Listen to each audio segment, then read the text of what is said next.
ODM party leader Raila Odinga, as well as the Interior Cabinet Secretary Fred Matiang'i, who are garnering support for the Building Bridges initiative. That meeting comes as there has been some disgruntlement over his remarks that the BBI report is more or less done and the changes that will be made will be editorial. Let's listen into what else the ODM party leader has to say. Today we have had a very comprehensive conversation with the leadership from this region about the document that we have before us. And generally, as the statement says, there is a meeting of minds. Everybody here approves without reservation the draft document that is now being presented to the people of Kenya. There are, of course, those naysayers, and they are always there, even in the Bible. And even last time when we had the 2010 Constitution, there were those who came out with excuses.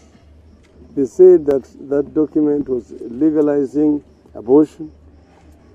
That document was introducing gay marriages, and that it was criminal to have the Kadhi's court in our Constitution. The rest actually is now history, you've seen. Now, this other one here, there's similar propaganda being spread out. And I'm actually surprised that some institutions which are supposed to be responsible are falling to this propaganda. I've seen in the media today allegations that this draft amendment is introducing the imperial presidency.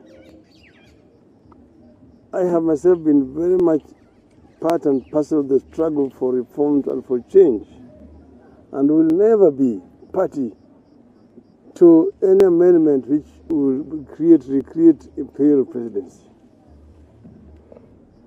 One of the reasons being raised here is about the introduction of the office of Ombudsman, the judicial Ombudsman.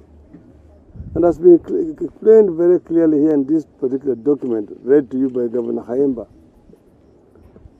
The introduction of offices of Ombudsman is basically for the benefit of Wananchi, those who want to complain against the judiciary. The judiciary is supposed to dispense justice. But sometimes there have been complaints that the judiciary itself has been compromised. Sometimes that there have been judges on the take and make rulings which are not according to the law. So where do Wananchi go and raise their complaints? That's the reason why this office is being created, that you have now an institution where Wananchi can go to make their complaints. But then, how independent would it be if that ombudsman was being appointed by the Chief Justice? Because he's supposed to oversight even the Chief Justice. He's supposed to oversight the Supreme Court. And the Chief Justice is the President of the Supreme Court.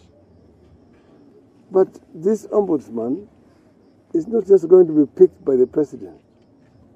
This ombudsman, there's going to be a process of panel to interview and select names to the president, maybe 3 names, from which the president will choose one, and then forward to the National Assembly. Then Parliament will then do the vetting, as has been the case in the past. And once the Parliament has vetted, then the president, in his capacity as the head of state, will appoint the ombudsman. I don't know how that interferes with the independence of the judiciary. Maybe that is propaganda. The other propaganda is this issue of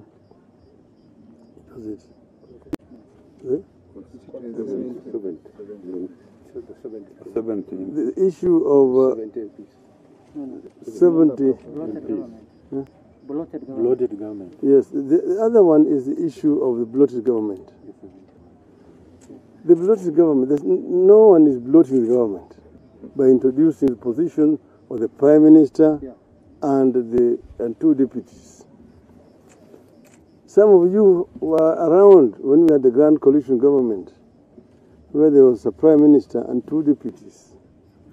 Both the Prime Minister and his deputies were members of Parliament. I was a member of Parliament for Langata at that time, and my primary salary was that of being a member of Parliament for Langata. I was only earning additional allowances for my executive functions in the government. The same thing applied to my two deputies. They are both members of Parliament. So contrast that with the current situation, where the whole of the executive are appointed from outside Parliament. So you've got all the members of Parliament, now you've got these other members of the executive who are recruited and they have been paid their basic salary, their allowances directly from the exchequer, which is more expensive, in my view. I think that this is actually reducing costs rather than adding costs to the taxpayer.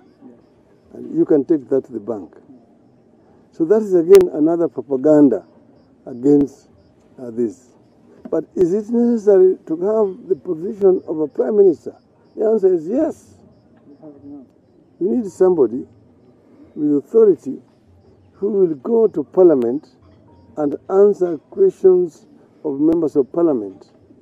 And once in a while, almost on a weekly basis, come up with a government position on key issues affecting the country. The Prime Minister's hour, as it were. And then you also bring the executive into the House. So members of the executive, ministers, will be able to answer questions in Parliament instead of them having to go and appear before parliamentary committees all the time, which takes too much time of the executive. So in our view, this new structure which is being introduced is A, more accountable, and B, more responsive to the needs of the people of this country. And then there's also issue of additional seats which are being introduced. This is adding more costs to the people. Where are these? And the media itself has come up with a fictitious list as to which counties are going to benefit. These seats are going to be allocated on the basis of the votes cast. There's an election. So a county may have a big population, but then the people don't turn out to go and vote. They will not merit to get those positions. So again here, this is another propaganda aimed at poison in people's minds. Oh, which constituency, we have been left out, our area is large, and so on and so forth. So we believe that at the end of the day, the truth is going to emerge out of the discussions that we are going to have during the campaign. As I mentioned, we are going to launch the signature collection sometime next week. And once that is done, it's going to be taken to all corners of the country. And people will have opportunity to voluntarily sign. ODM party leader